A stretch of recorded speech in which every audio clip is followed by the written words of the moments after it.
Ah, vocês acreditam em reencarnação, não é? De onde vem essa ideia esquisita? Vocês já tiveram essas perguntas? Pois é, eu já tive. Aconteceu numa reunião social em que sai aquelas conversas sobre religião, sobre filosofia e alguém descobre que você é espírita. Pronto. Você virou o centro da conversa e todo mundo quer saber como é que fala com o espírito, quer falar com isso, com aquilo. E na verdade, reencarnação não tem nada a ver com religião, não tem nada a ver com filosofia. Reencarnação, segundo nós entendemos, e a ciência vem evoluindo nesse sentido, é meramente um fenômeno físico da natureza. As pessoas evoluem através do processo reencarnatório e é um conceito muito antigo. Ela é presente em várias doutrinas filosóficas e é adotada em muitas religiões, toma esse viés religioso, porque se fala de espírito, né? Ou seja, de vida após a morte. Mas na verdade é um fenômeno natural, né? Faz parte da natureza do ser humano. A palavra reencarnação deriva do latim, na verdade, e significa literalmente entrar na carne de novo, né? Refere-se ao aspecto que o ser humano tem de continuar a existir após a morte. Esse aspecto podendo ser chamado de alma, mente, consciente, algo transcendente que renasce em um novo ciclo de vida interconectado ao anterior.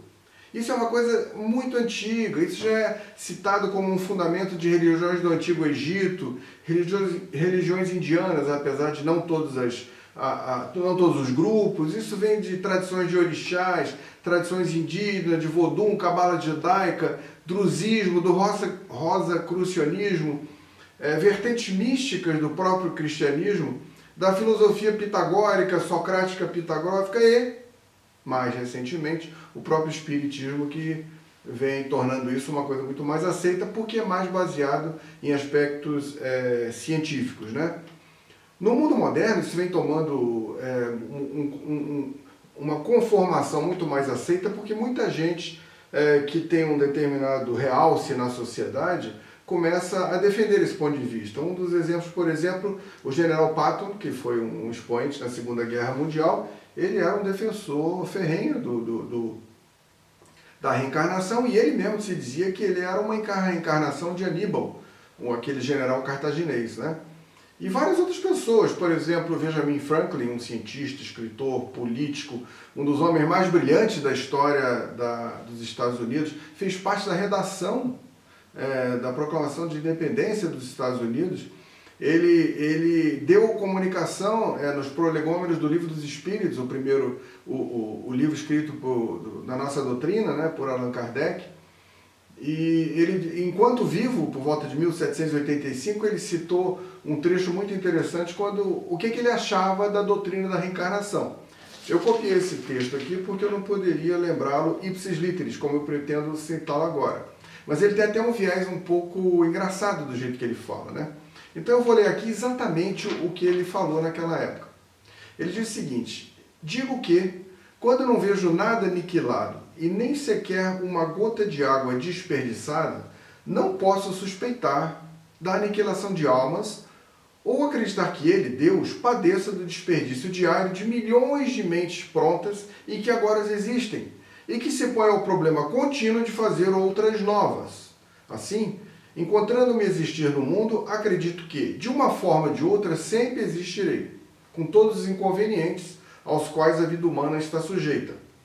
Não me oponho a uma nova edição minha, no entanto, que a errata possa corrigir a minha última versão. Muito interessante, ele está dizendo exatamente isso, que ele acredita que ele reencarna, que ele tem várias oportunidades de evolução, e a partir de cada uma, ele vai melhorando a sua própria versão, a sua própria errata, né? Na Bíblia também a gente tem várias citações sobre reencarnação, tanto no Velho quanto no Novo Testamento. Em Jeremias, capítulo 1, versículo 5 é citado, e uma que eu acho muito bonita que está em João, capítulo 8, versículo 58, em que Jesus diz um negócio muito bonito. Em verdade vos digo, antes que Abraão existisse, eu sou. Jesus está dizendo nessa passagem que ele é eterno. Ou seja, antes que Abraão existisse, eu sou. Ele não disse que ele nasceu, que ele já estava ali, ele disse, eu sou. Né? Isso leva claramente a crer que O espírito preexiste a formação de qualquer corpo. Se ele preexiste, ele está em algum lugar, na pior hipótese, né? No Novo Testamento nós temos várias passagens em que se cita atualmente que Jesus se refere à doutrina reencarnacionista. Nós temos Mateus, em Marcos, Lucas, João, são citadas várias passagens em que os espiritualistas e espíritas da modernidade citam como evidências que a reencarnação existe e que foi anunciado pelo próprio Jesus. Caberia você perguntar, como eu não vejo isso de uma maneira tão clara no Novo Testamento? Aí um dia desse a gente tem que conversar sobre a Teodora, que isso é outra conversa interessante, né? Mas, sem dúvida alguma, com o passar do tempo, o Espiritismo contribuiu demais para a crença da reencarnação, baseado nos ensinamentos que a gente obteve dos espíritos superiores. Ou seja, nós, amanhã, quando estivermos mais evoluídos e livres do corpo físico. Certo? Nós somos os espíritos de amanhã. Bom, no século XIX, o nosso querido Hippolyte Léon Denis Rivail, o Allan Kardec, através dos estudos da mesa girantes, etc., que está na introdução do Livro dos Espíritos, a gente pode conversar um dia se quiser, ele dizia que a reencarnação é a prova da justiça divina e que nós somos espíritos vivendo experiências carnais. E por que a reencarnação é esse ponto pacífico? Porque faz toda a lógica a gente pensar dessa maneira. Não é? O Espiritismo se tornou, então, através dessa divulgação, que tem toda essa lógica, dessa oportunidade de evolução, porque não haveria sentido nós, através de uma mera experiência, a gente está definitivamente fadado a ir para o céu ou ir para o inferno. Né? Depois inventaram o purgatório, que é outra história engraçada aqui também, mas na verdade era o céu e o inferno. Né? Não faz sentido. Né? Então o Espiritismo trouxe isso para uma linguagem muito mais clara, muito mais científica, muito mais evidente, que é o que faria mais sentido para a nossa mente moderna. Então se tornou um grande defensor da filosofia, eu diria, da reencarnação. Né? Ou seja, nós temos oportunidade de, através de várias reencarnações, nos aprimorarmos, nos tornarmos melhor, aprendermos a cumprir as leis da natureza. Vários ciclos, quantos precisarmos, até que chegar ao ponto que nós não vamos precisar mais disso.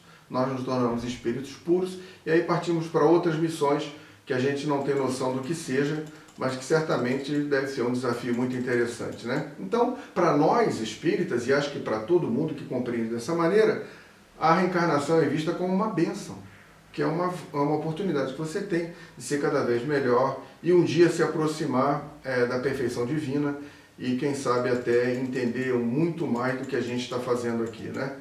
O céu e o inferno certamente não é uma coisa que faz sentido para qualquer pessoa que vá raciocinar um pouco mais profundamente sobre isso daí. Nós espíritas também acreditamos que a partir do momento, isso foi uma comunicação dada por vários espíritos, não só na doutrina, mas nos livros, outros livros também tratando sobre a doutrina, que o nosso processo reencarnatório, a partir de um determinado momento, é minuciosamente programado. Programação essa que nós, inclusive, tomamos parte, para que nós possamos evoluir. Ou seja, nós vamos ser colocados naquelas situações, naquele tipo de vida, naquele tipo de sociedade, naquela família, com as limitações e com as possibilidades que a gente precisa para evoluir. E como é que a gente evolui? Intelectualmente, estudando e aprendendo e sendo cada vez mais sábio nas nossas decisões, e moralmente, evoluindo a nossa capacidade de amor e de caridade. Essas são as duas grandes asas da nossa doutrina espírita. Com essas duas ferramentas a gente consegue evoluir e assim a gente partir para mundos mais evoluídos. Né? Partimos novamente para a casa de meu Pai, como Jesus Cristo explicou. Né? Do ponto de vista científico, muitos cientistas já exploraram esse aspecto, já estudaram isso sob várias óticas, e a maior ótica que tem é constatando esses fatos. Brian Weiss, que me vem à cabeça agora, e principalmente Ian Stevenson.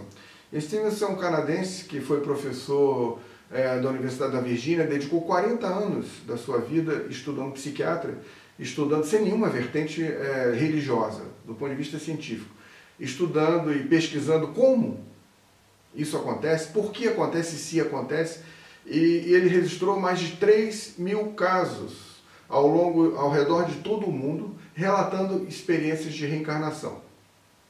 3.000 casos, Quem quiser se aprofundar um pouco mais, os livros do Dr. Ian Stevenson, que morreu agora, acho que em 2017, já são traduzidos para o português. Eu recomendo que vocês leiam, porque eu estou dizendo que ele fez pesquisas não só na Índia, na China, ou no Brasil, lugares em que essa crença de reencarnação é muito mais aceita, né? Na África, no Vodun, em várias dessas vertentes, mas também em países bastante mais materialistas, como os países nórdicos, por exemplo, né? A pesquisa dele foi ao redor do mundo. Eu recomendo que você leia esse livro, que você vai ver que é bem interessante. Bom, 3.000 casos explorados. Por que a ciência convencional não aceita isso? Por causa da metodologia que a ciência convencional exige, ou seja, exige que eu reproduza um determinado evento sob determinadas circunstâncias e que aquilo que aconteça. Aquilo sempre aconteça. Ou seja, mais ou menos assim, tem uma pessoa morrendo aqui, tem uma mulher que vai dar a luz ali, e eu pego esse espírito e vejo que ele vai para lá e consigo comprovar que num determinado ponto esse espírito saiu daqui e foi para lá. Ora, nós sabemos que esse método não se aplica nesse tipo de fenômeno. Nem tudo que a gente pensa que pode ser provado segundo a metodologia científica convencional pode ser feito dessa maneira. Esses cientistas em particular, eles admitem que eles não conseguem provar o fenômeno da reencarnação nessa vertente, dessa forma, né? Mas eles não abrem mão de afirmar, e acho que é difícil abrir mão de afirmar, que alguma coisa acontece, algum fenômeno acontece, algum tipo de transferência de consciência acontece, em que isso passa daqui para aquela mentalidade ali, de alguma maneira que a gente não consegue reproduzir ou explicar completamente segundo a ciência convencional exige para que admita que isso aconteça. É assim que a coisa acontece. E para resumir isso daí, eu gostaria de citar uma pesquisa feita pela Universidade de Oxford, que é interessante para você começar, quando alguém te fizer aquela pergunta, da onde vem um negócio tão esquisito que nem esse, né? Eles fizeram essa pesquisa no ano de 2000, em 212 países ao redor do mundo, e chegaram à conclusão que 3/4 da população mundial acreditam em alguma forma de reencarnação. Então, quando alguém fala assim, esquisito, você fala, não, peraí, esquisito não. Esquisito é você, eu faço parte da maioria. Você faz parte daquele 1/4 em que não acredita no fenômeno da reencarnação, comprovado de maneira diferente da ciência convencional, por cientistas como Brian Weiss e o professor Ian Stevenson.